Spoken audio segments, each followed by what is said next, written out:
사람은 누구나 자기 마음속에 보이지 않는 의자가 하나씩 다 있다고 해요. 자기가 주인으로 섬기는 어떤 것이나 어떤 사람이 앉는 의자입니다. 보좌라고도 말해요. 왕의 의자다라는 뜻에서 보좌라고도 말하는데, 어떤 사람은 물질 혹은 돈이 주인이 되어서 그 마음의 보좌에 물질이 앉아 있는 사람도 있고, 어떤 사람은 성공이나 잘됨 이런 것들에 이제 욕심을 내서 그게 주인이 돼서 마음속에 그것이 앉아 있는 사람들도 있고, 또 어떤 사람은 가족이 소중하니까 가족이 내 주인이어서 혹은 다른 사람이 주인이어서 내 마음의 보좌에 앉아 있는 경우도 있고, 또 어떤 사람은 건강을 주인으로 삼는 사람도 있습니다. 그 주인된 그 어떤 것이나 그 사람이 내 삶을 이롭게 해주고 내 삶을 행복하게 해준다 해서 우리는 그것을 의지하고 그것에 목적을 두고 살아가면 결국 그것이 내 마음의 주인이 되는 겁니다. 내 마음의 의자에 그것이 앉아있게 되는 것이죠. 그런데 어떤 것도 사람에게 영원한 기쁨이나 만족을 줄 수는 없어요. 가끔 인터넷 기사를 보면 예전에 아주 왕성하게 활동을 했던, 아주 많은 인기를 누렸던 가수나 연예인들이 요즘 이야기를 들려줄 때가 있어요. 이야기의 대부분은 그런 겁니다. 과거에 정말 인기 있었을 때, 아주 왕성하게 활동했을 때, 그때 인생에 있어서 제일 어려웠다, 제일 외롭고 제일 불행했었다, 이런 말 많이 들었어요. 물론 바쁘니까 몸도 힘들었겠죠. 하지만 삶 전체가 제일 힘들었을 때라고 말하는 것을 많이 듣습니다. 그 사람들이 왜 가수가 되려고 했고 연예인이 되려고 했을까 보면 정말 많은 인기를 누리려고 했었겠죠.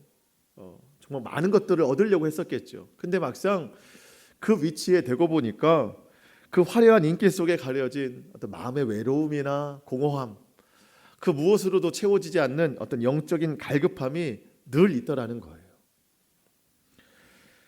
여러분, 지금 우리 마음의 보좌에는 무엇이 혹 누가 앉아 있습니까? 나는 무엇을 의지하고 있고 무엇을 기대하면서 살 수 있습니까?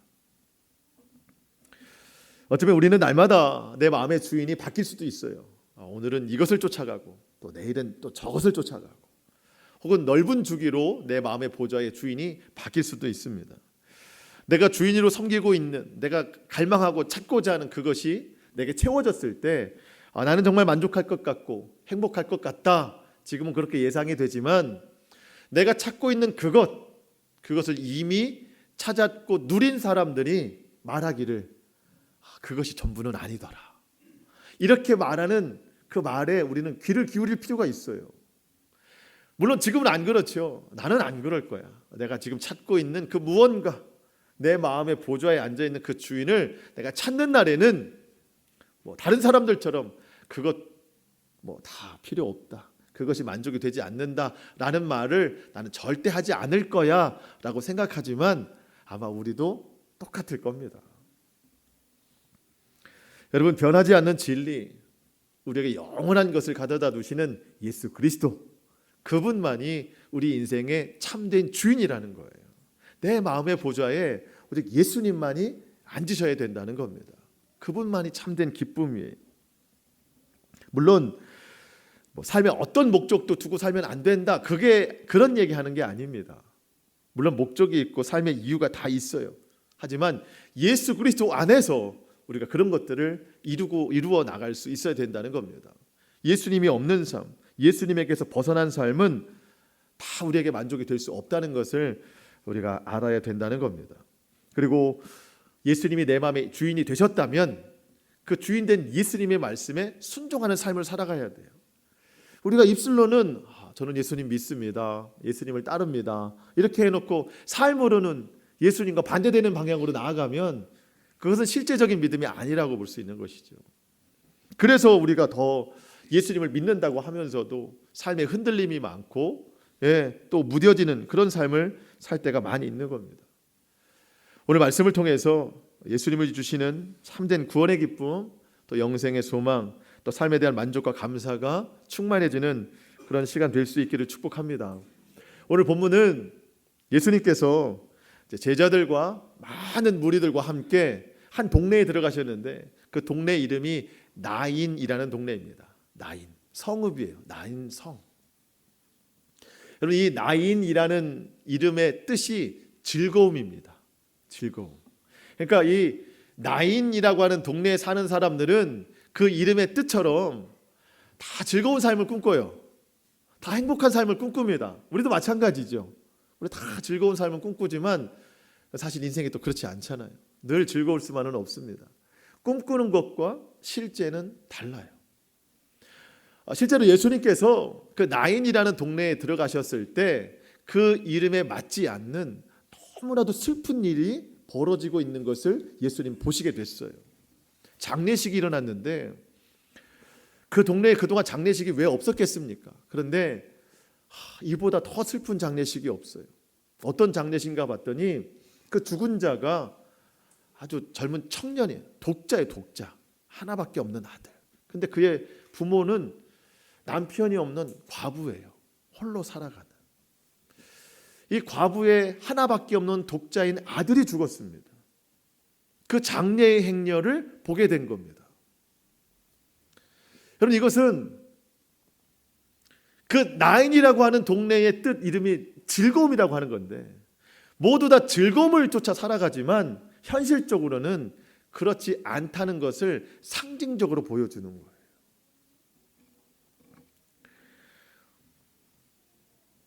여러분, 우리의 삶도 이와 다르지 않습니다. 우리 모두도 항상 즐겁고 행복한 삶을 꿈꾸지만 또 그것을 쫓아가지만 인생의 결국은 그런 삶을 쫓아가다가 하루하루 죽음과 더 가까워질 수밖에 없는 거예요. 자, 여러분, 인생의 궁극적인 목적에 대해서 질문을 해보면 우리가 왜 사는가? 왜 사는가? 여러분, 우리 왜 살죠? 여러 가지 대답이 있어요. 다양한 대답들이 있습니다. 근데 그 다양한 대답들의 공통적인 거, 살기 위해 산다는 거예요. 살기 위해 산다. 자, 우리가 평상시에 여러분 열심히 일하시잖아요. 자, 우리가 왜 일을 하죠? 살기 위해서.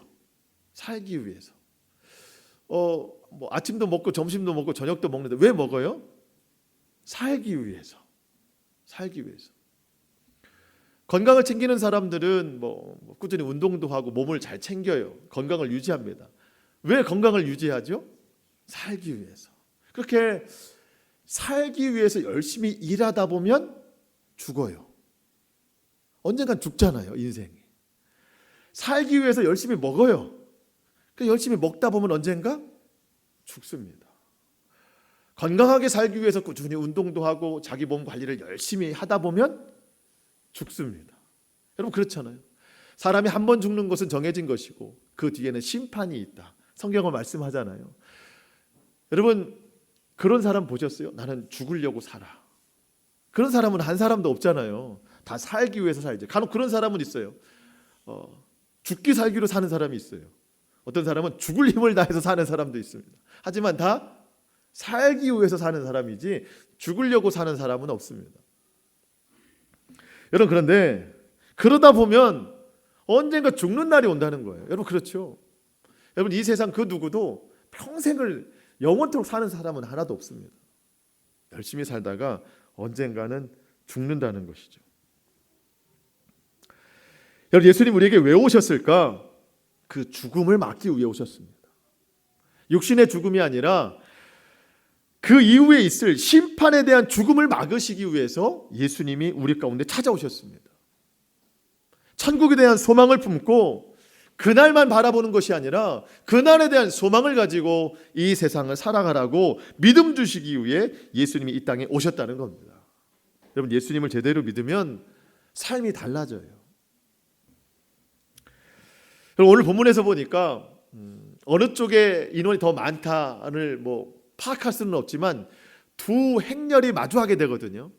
하나는 이 죽은 자의 장례를 위해서 관을 메고 있는 많은 사람들과 그 뒤에 쫓아오는 유일한 가족이라고 하는 어머니와 그 마을 사람들이 긴 행렬을 따라 이 장례의 행렬을 이제 가고 있는 거예요. 한쪽은 예수님과 예수님의 뒤를 따르는 행렬입니다. 예수님이 이 시간 오시기 전에 바로 전에 백부장의 부하를 고치신 일이 있었습니다. 불치병을 고치셨어요. 그리고 그 이전에도 많은 병자들을 고치셨고 심지어 죽은 자도 살리시는 능력을 가지신 예수님. 한쪽은 장례의 행렬, 한쪽은 생명의 행렬이에요. 이 두 행렬이 지금 마주치고 있는 겁니다. 자, 여러분, 우리 어느 편에 서 있습니까? 어느 편에 서시겠습니까? 물론 슬픔은 당한 사람들에게 우리가 위로의 행렬 가운데 설 수는 있지만 인생의 근본적인 목적, 왜 사는가를 봤을 때 우리는 정말 참된 생명의 행렬에 우리가 서야 된다는 거예요. 예수 그리스도를 따르는 인생이 되어야 된다는 겁니다. 여러분, 지금 그 아들을 잃은 어머니의 심정이 어때요? 또 그 장례를 보는 많은 사람들의 마음은 어떨까요? 죽은 자는 독자예요, 독자. 그 어머니는 홀로 된 과부입니다. 아무 것에도 소망을 둘 수 없습니다. 지금 물론 많은 사람들이 이 장례와 함께하고 있고 위로를 해주지만 며칠 있으면 이건 다 끝나요. 이 어머니는 혼자 있을 수밖에 없습니다. 여러분, 사람은 사람에게 영원한 위로가 될 수 없어요. 나도 누군가에게 영원한 위로가 될 수 없는 것처럼 누군가에게 나도 영원한 위로는 될 수 없습니다. 현재 당한 이 고통스러운 일과 앞으로 감당해야 될 모든 일에 대해서 이 죽은 독자의 어머니는 혼자 이 일들을 다 감당해 나가야 돼요. 얼마나 슬픈 일입니까? 안타까운 일이죠. 그런 그 어머니를 보면서 예수님이 불쌍히 여기사, 마음에 불쌍히 여기사 울지 말라 이렇게 말씀해 주셨습니다. 그래서 불쌍히 여기다라는 말은 그냥 사람이 할 수 있는 정도의 위로가 아니라 이 내장, 이 속, 이 모든 것이 뒤틀릴 정도로 그렇게 슬퍼하는 아픔이에요. 그러니까 이 여인보다 오히려 더 마음 아파하시는 공감을 예수님 지금 하고 계시다는 겁니다. 여러분, 예수님은요, 우리가 슬픔 속에 있을 때, 고통 가운데 있을 때 나보다 더 아파하시는 분이세요. 그러면서 우리에게 위로의 말을 건네시죠. 울지 말라. 여러분, 최근에 언제 울어보셨어요? 아픈 일이 있고 힘든 일이 있으면 우리 눈물이 나잖아요. 근데 정말 고통스러운 일이 있을 때 막 울고 있을 때 누군가 옆에서 울지 마. 그러면 그게 위로가 됩니까? 여러분, 울지 않을 일이 있어야 울지 않는 거예요. 여전히 울 일이 남아있으면 우는 것밖에 방법이 없어요. 여러분, 이 어머니가 지금 앞으로 살아갈 일이 더 많은 날들이 울 수밖에 없는 날들입니다. 아들을 추억하고 또 이 당시에 여인 혼자 살아가는 것이 정말 참담한 일입니다. 사람들이 울지 말라 했겠지만 울지 않고는 견딜 수 없는, 아니 그 말이 오히려 더 고통스러운 거예요. 그런데 예수님이 그 고통스러운 여인에게 울지 말라 하셨는데 이건 달라요. 예수님은 울지 않을 일을 만들어 주시는 분이세요. 진짜 울지 않을 일을 만들어 주시는 분이라는 거죠. 여러분, 우리 예수님은요 정말 놀라운 능력이 있으신 분이십니다. 죽음을 생명으로 바꾸시는 분이세요. 슬픔과 근심을 도리어 기쁨으로 바꾸시는 분입니다. 두려움을 평안으로 바꾸시고 현재의 절망을 소망으로 바꾸시는 분이십니다. 그래서 예수님은 울지 말라 하시면서 진짜 울지 않을 일을 나타내신다는 겁니다. 더 놀라운 사실은 그 예수님이 친히 우리 가운데 찾아오셨다는 겁니다. 이 일이 바로 있기 전에 예수님이 어디를 다녀오셨냐면 이 100명의 부하를 뒀다고 해서 백부장이라는 직위를 가진 군인을 만나고 오셨는데, 그 백부장이라고 하는 직책을 가지고 있는 군인이 자기 부하 100명 중에 한 명이 죽을 병에 걸렸다 해서 예수님 앞에 나왔어요. 그러면서 내 하인을 좀 고쳐주십시오, 예수님 앞에 부탁을 했습니다. 근데 예수님이 그 마음이 너무 간절하니까 그래, 그 하인이 있는 곳으로 가십시다 했는데 그 백부장이라는 사람이 믿음이 너무 좋았어요. 주님, 거기까지 안 가셔도 되고 주님의 능력이라면 지금 이곳에서 내 하인에게 병이 낫기를 명령만 하시면 그곳에서 병이 나을 겁니다. 예수님이 그 믿음을 칭찬하시고 있는 그 자리에서 그 그 하인의 병을 고쳐주셨습니다. 이 백부장은 예수님을 알기 때문에 예수님 있는 곳까지 나왔어요.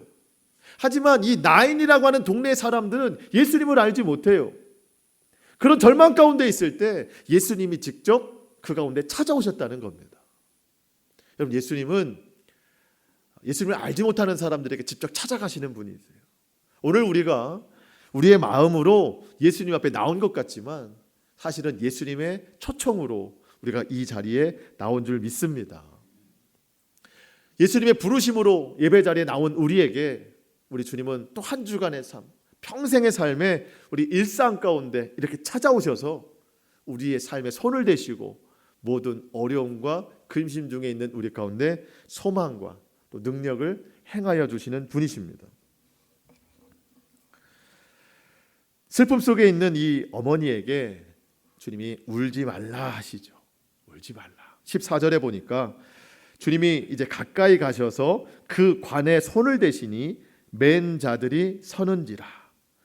예수께서 이르시되 청년아 내가 내게 말하노니 일어나라 하시매. 여러분, 예수님이 가셔서 관에다가 손을 대셨습니다. 여러분, 이스라엘 사람들은요 시신이나 관에다가 절대 손을 대지 않습니다. 왜냐하면 율법에 부정한 일이라고 기록되어 있기 때문에. 스치듯 묘에나 시신이나 관에 손을 댔다가는 일정 기간 격리되어 있어야 되고 또 여러 가지 의식을 통해서 이 부정한 것들 다 씻어내야 되기 때문에 절대로 관에다가 손을 대지 않아요. 근데 예수님은 그 관에다가 손을 대셨습니다. 여러분, 이 관을 메고 가는 사람들이 있잖아요. 우리나라로 말하면 옛날에 상여라는 게 있는데 관을 메고 가는 사람들 얼마나 무거워요, 사실. 그리고 이 사람들도 이 어쩔 수 없이 동네에 장례가 났기 때문에 이 관을 메고 가는 것이지 사실 이 사람들도 그 관에다가 손을 대고 싶지 않은 사람들입니다. 이 사람들의 속마음은 뭘까요? 지금 무겁기도 하고 힘들기도 하고 또 이 부정한 것에 대해서 빨리 손을 떼고 싶기도 합니다. 그래서 빨리 이 장례가 끝마쳐지기를 바라는 사람들입니다. 근데 예수님이 가다가 그 관에다 손을 대세요. 그리고 그 행렬을 멈추게 하십니다. 저도 아주 예전에, 지금은 본 적이 없는데 거의 예전에 아주 어렸을 때 할머니, 할아버지 또 동네 분들 돌아가셨을 때 이 상여를 메고 가는 걸 저도 많이 봤거든요. 이제 앞에서 이제 딸랑딸랑하면서 가잖아요. 가는데 그냥 건너가도 되는데 조그만 개울도 안 건너가잖아요. 왜냐하면 이제 가족들이 돈을 내야 거기를 건너간다 해가지고 막 버티고 서 있습니다. 그러면 이제 그 상여를 맨 사람들이 얼마나 무거운지 몰라요. 막 낑낑대고 있어요. 근데 그날 저녁 회식비를 벌려고 이제 거기 멈춰섰다가 또 낑낑댔다가 또 넘어갔다가 막 이런 일들이 있잖아요. 이 나라는 그런 건 없겠죠. 하지만 어쨌든 지금 굉장히 피곤하고 힘든 상태입니다. 빨리 이거를 끝나야 될 그 마음에 비는 사람들이 있는데 누군가 관에다가 손을 대고 아무도 하지 않는데 관에다 손을 대고 이 장례 행렬을 맡고 있다는 것은 정말 성가신 일이에요. 귀찮은 정도를 넘어서 굉장히 화가 나는 일입니다. 잠시 후에 어떤 결과가 일어날지 모르는 사람들은 굉장히 분노할 일입니다. 예수님이 어떤 분이신가를 모르는 사람들은 굉장히 정말 짜증나는 일이라는 겁니다. 여러분, 우리가 예수님을 알지 못할 때 혹은 예수님을 믿는다고 해도 그 믿음이 식어졌을 때 누군가 예수님을 믿으십시오. 예수님을 정말 잘 믿어야 됩니다. 믿음을 강조한다면 굉장히 귀찮게 여겨질 일입니다. 예수님을 모르기 때문이죠. 예수님의 능력을 경험하지 못했기 때문입니다. 마치 지금 관을 맨 자들이 그 일을 빨리 마치려 하는 것처럼 우리도 삶이 너무 바쁘죠. 지금 당장 해결해야 될 일이 너무 많은데 그 사람 막아놓고서 예수님 믿어야 됩니다. 예수님 정말 잘 믿어야 됩니다. 예배 잘 드려야 됩니다. 말씀에 순종하는 삶을 살아야 됩니다. 온전한 믿음이 되어야 됩니다. 이런 권면을 하면 귀에 안 들어와요. 그런 일들이 반복이 되다 보면 짜증을 넘어서 막 화가 날 수도 있어요. 여러분, 하지만 예수님께서 그 관에 손을 대신 그 장례 행렬을 멈추게 하신 그 이유를 알아야 된다는 겁니다. 가까이 가서 그 관에 손을 대시니 그 맨 자들이 서는지라. 여러분, 예수님이 세우신 것은 그 관이 아니에요.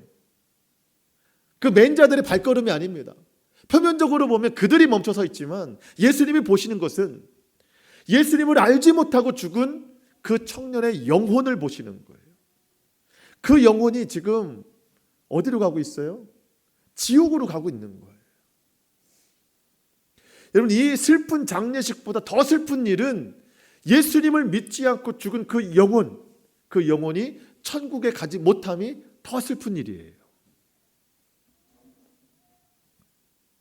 오늘 예수님께서 때로 우리의 삶에 손을 대시고 우리의 삶을 막으시기도 합니다. 말씀으로 가르치시면서 우리를 서게 하시는 이유가 뭐예요? 우리로 하여금 인생의 참된 이유를 깨달으라는 겁니다. 내 마음의 보좌에 다른 것들로 세워놓지 말고, 다른 거 앉히지 말고 영원한 생명이 되시고 소망이 되시는 예수님, 그분을 마음에 앉히고 그분을 주인으로 섬기고 살라는 겁니다. 여러분, 우리는 어디를 향해서 그렇게 지금 급히 가고 있습니까? 무엇을 향해서 그렇게 속도를 내고 있습니까? 영혼의 만족과 기쁨이 없이 그저 우리의 육적인 삶에만 만족과 기쁨을 얻으려고 한다면, 그렇게 하루하루, 아까도 말씀드렸지만 그렇게 하루하루 가다 보면 죽음밖에는 없어요. 영원한 생명과는 점점 멀어지게 되는 겁니다. 세상의 관점으로 보면 예수님을 믿는다는 것은 참 헛된 일 같아 보여요. 온전한 예배 생활, 말씀에 순종하는 삶, 이거 다 귀찮은 일입니다. 우선순위에서 다 밀려나는 일들입니다. 하지만 예수님이 내 삶에 손을 대시는 이유가 있어요. 지금도 급히 세상으로 향하고 있는 내 삶을 막아서시는 이유가 있습니다. 우리에게 영원한 소망을 주시기 위한 거라는 겁니다. 우리가 그 주님의 뜻을 잘 분별하여 받을 수 있기를 축복합니다. 예수님이 막아서서 그 청년을 깨우십니다. 내가 내게 말하노니 일어나라. 여러분, 이게 놀랍지 않습니까? 어떻게 그냥 일어나라 했는데 진짜 일어나요. 죽은 자가. 여러분, 왜 일어났을까요? 예수님의 목소리가 커서 일어났을까요? 예수님의 능력이 커서 일어난 겁니다. 예수님의 능력이 커서 일어난 거예요. 여러분, 이것이 예수님의 능력이고 말씀의 권세입니다. 세상을 이기는 힘은 오직 믿음에 있습니다. 여러분, 세상은 누가 이겨요? 목소리 큰 사람이 이겨요. 우리 뭐 잘 알죠? 그래서 막 핏대를 세우면서 막 목소리 크게 합니다. 목소리 크면 이긴다고 그래가지고. 여러분, 아니에요. 믿음이 큰 사람이 이겨요. 아멘. 막 운동도 하고 막 근육도 키워요. 왜? 강해 보이려고, 강인해 보이려고. 여러분, 그렇지만 진짜 강인한 사람은 누구예요? 몸을 키우는 사람이 아니라 믿음을 키우는 사람이에요. 믿음을 키우는 것이 가장 강한 인생이 됩니다. 이 사랑하는 외아들, 독자를 잃은 어머니는 이제 뭐 절망이잖아요. 이 아들에 대해서 어떻게 할 수 없어서 그냥 장례나 잘 치러보자고 사람들의 손에 맡겼습니다. 이 아들을. 끝났기 때문에. 하지만 예수님께서 말씀 한마디로 그 아들을 다시 깨우셔서 이 아들을 다시 어머니 손에 넘겨줬어요. 어머니에게 주시니 그랬습니다. 여러분, 슬픔과 고통이 예수님을 만나니까 도리어 기쁨이 됐어요. 여러분, 내게는 너무나도 근심된 일이라도 그 일이 예수님을 만나면 도리어 기쁨이 됩니다. 여러분, 똑같은 아들이에요. 사람들의 손에 넘겨졌을 때는 끝이었지만 예수님 손에 닿으니까 기쁨이 돼서 돌아왔어요. 내게는 너무나도 슬프고 아픈 일이지만 그 일이 예수님을 만나면 위로가 되고 평안이 됩니다. 지금 내게는 당장 내일도 바라볼 수 없는 소망 없는 끝이에요. 맨날 끝입니다. 죽을 지경의 삶이지만 그 일이 예수님을 만나면 끝이 없는 소망이 돼요. 날마다 소망입니다. 어제와는 다른. 어제는 끝이라고 생각했는데 오늘은 끝없는 소망을 살게 되는 것이죠. 여러분, 우리의 삶이 어려움 중에 있을 때, 혹 지금도 그럴 수 있습니다. 모든 상황이 끝났다라고 생각이 될 때, 소망이 사라졌다고 생각이 될 때, 여러분, 우리가 무엇으로 그것을 이겨낼 수 있는가? 오직 예수 그리스도 그분만이 우리에게 참된 소망을 주시는 줄 믿습니다. 여러분, 고통스러운 이 일을 가지고 예수님 앞에 나오세요. 예수님 손에 넘겨주세요. 주님이 손에 닿으면 모든 것이 다 놀랍게 변화된다는 겁니다. 여러분, 나인이라고 하는 동네 사람들이요, 물론 뭐 다른 동네 사람들도 그랬겠지만 죽은 사람이 깨어났다는 것을 처음 보는 겁니다. 뭐 이럴 수가 없잖아요. 사실은 이럴 수가 없어요. 죽은 아들이 깨어나서 말도 하고 걷기도 하고 어머니 품에 안겼을 때 그 어머니는 물론이고 동네 모든 사람들이 다 놀랐어요. 16절에 보니까 모든 사람이 다 하나님께 영광을 돌리더라. 여러분, 이제야 비로소 나인이라는 이름의 뜻, 즐거움, 이제 이 동네가 비로소 즐거움을 찾게 된 겁니다. 예수님이 오시기 전에는 즐거움에 대한 어떤 바램, 소망만 있어요. 하지만 실제는 장례와 같은 삶이었습니다. 그런데 그 마을에 예수님이 오시니까 그 이름의 뜻과 같이 즐거움이 생겼습니다. 기쁨이 생겼어요. 우리 인생 마찬가지입니다. 늘 즐거움을 꿈꾸고 살지만 그렇지 않잖아요. 우리 인생 가운데 예수님 찾아오셔서 내 마음의 주인이 되시니까 내가 꿈꾸던, 아니 그보다 훨씬 더 빛나는 아름답고 즐겁고 평화로운 삶이 되더라는 겁니다. 예수님의 이 놀라운 기적이 17절에 보니까 온 유대와 사방에 두루 퍼지니라. 이 소문이 다 퍼졌어요. 여러분, 어디까지 퍼졌어요? 오늘 우리에게도 퍼졌잖아요. 오늘 우리가 이 소문 들은 거잖아요. 성경 말씀을 통해서. 여러분, 이 소문을 믿으시기 바랍니다. 참 믿을 만한 소문이에요. 우리에게도 이 소문이 펼쳐졌어요. 우리도 이 소문을 믿고 예수님을 따라야 됩니다. 이 말씀을 드리고 오늘 말씀을 좀 마치고 싶은데, 이 아들이 죽기 전에 이 어머니의 소망은 누구에게 있었을까요? 아들에게 있었죠. 뭐 아들에게 있을 수밖에 없잖아요. 뭐 가족이라고는 이 아들밖에 없습니다. 자, 그렇다면 태어나면서부터 성장하기까지 어머니의 사랑만 받았고 어머니의 소망이 아들이라는 것을 알고 그렇게 자라난 이 아들은 결국 뭐가 소망이겠어요? 어머니를 잘 모시자, 어머니를 위해 살자. 그것이 이 아들의 소망입니다. 그런데 어느 날 모든 소망이 다 깨졌어요. 어머니는 평생 소망으로 품고 살던 아들을 잃어버렸습니다. 소망을 잃어버렸어요. 아들은 엄마가 소망이었거든요. 근데 그 소망을 두고 죽을 수밖에 없었어요. 그냥 소망이 다 깨졌습니다. 그런 중에 예수님이 그 절망 가운데 찾아오셨어요. 진짜 소망이 뭔지를 알려주시러 오셨습니다. 아들이 다시 일어났어요. 깨어났습니다. 어머니 품에 안겼어요. 두 사람이 마주보고 얼마나 기뻐했을까요? 근데 마주보는 시간은 생각보다 길지 않았을 것 같아요. 왜? 누구를 바라봐야 되기 때문에. 예수님. 아들을 깨어나게 하신 예수님. 그리고 어머니를 다시 볼 수 있게 하신 예수님. 그 예수님이 이 집에 새로운 소망으로 등장하게 된 거예요. 여러분, 우리가 무엇을 바라보며 살고 있습니까? 우리의 소망은 어디에 있어요? 우리가 오늘 이렇게 주의 성전에 나와서 예배를 드리는 것도 우리가 예수님이 소망이라는 것이 분명히 증거되는 일입니다. 그런데 주님만이 나의 소망입니다 라고 믿고 고백하지만 나의 삶의 실제를 들여다보면 다른 것이 내 마음에 앉아 있잖아요, 여전히. 그러니 예수님이 소망이 될 수 없는 거예요. 내 마음의 보좌에 예수님을 다시 한번 모셔드릴 수 있기를 축복합니다. 죽은 자가 살아났대. 여러분, 이것보다 더 중요한 것은 누가 살리셨느냐예요. 누가 살리셨느냐. 그리고 왜 살리셨느냐. 왜 살리셨느냐.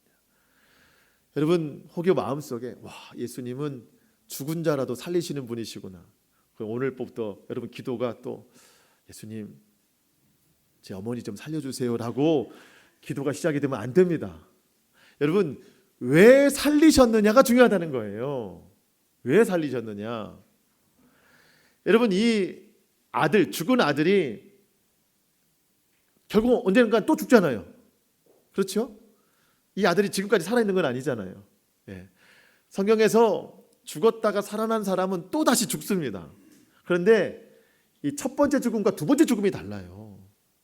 이 죽은 아들이 첫 번째 죽음은 예수님을 알지 못하고 죽었어요. 그래서 예수님이 그 관에 손을 대시고 그가 가는 영원한 지옥, 그 길을 막아서신 겁니다. 다시 일어났어요. 아들의 소망도 예수님, 어머니의 소망도 예수님, 이 모든 것을 보고 하나님께 영광을 돌려드린 이 나인성의 모든 사람들의 소망도 예수님이 됐습니다. 예수님을 믿고 예수님의 소망을 따라 살다가 그렇게 죽으면 그 인생은 그 죽음이 끝이 아니라 영원한 생명의 새로운 출발이라는 거예요. 그래서 살리신 겁니다. 너무 어렸을 때 죽어서 짧은 만남이라고 안타까워서 하신 게 아니에요. 물론 그럴 수도 있지만 다시 살리시는 이유가 있더라는 겁니다. 여러분, 우리가 예수님을 소망으로 품고 사는 이유가 있습니다. 이 세상에 잘 되기 위해서, 이 세상에 뭔가 많은 소유를 얻기 위해서, 물론 주님은 모른 채 하시지 않으십니다. 그런 것들도 다 이루시겠지만 여러분, 우리가 예수님을 믿는 이유가 있습니다. 오직 예수님만이 하나님 아버지께로 가는 유일한 길이시고 이 세상을 살아가는 유일한 진리가 되시고 우리 가운데 찾아오신 참 생명이 되시기 때문에 그렇습니다. 모든 사람이 죄를 범했어요. 모두 다 죄인입니다. 이 죄를 가지고는 천국 하나님 나라 갈 수 없을 때에 예수님께서 십자가에서 우리의 모든 죄를 다 대속해 주셨습니다. 다 용서해 주셨어요. 그래서 예수님을 믿는 사람들은 모든 죄를 사함을 받습니다. 사람이 한 번 죽는 것은 정해진 것이요 그 이후에는 심판이 있는데 모든 사람이 죄인 되었을 때에 오직 예수님만이 모든 사람들의 죄를 대신 지시고 해결해 주시고 용서해 주셔서 우리를 하나님 나라로 이끌어 주시는 겁니다. 자, 여러분, 우리가 예수님 믿되 정말 온전히 좀 제대로 믿을 수 있기를 축복합니다. 모양만 그리스도인이 아니라 실제 삶에서 예수님의 능력이 나타나는 그런 믿음의 사람들 될 수 있기를 축복합니다. 그래서 우리 인생의 구원이 되시고 참 생명이 되시는 예수 그리스도를 통해서 오늘 새롭게 새 소망을 품고 살아가는 새로운 출발이 일어날 수 있기를 주님의 이름으로 축원합니다. 아멘. 기도하겠습니다.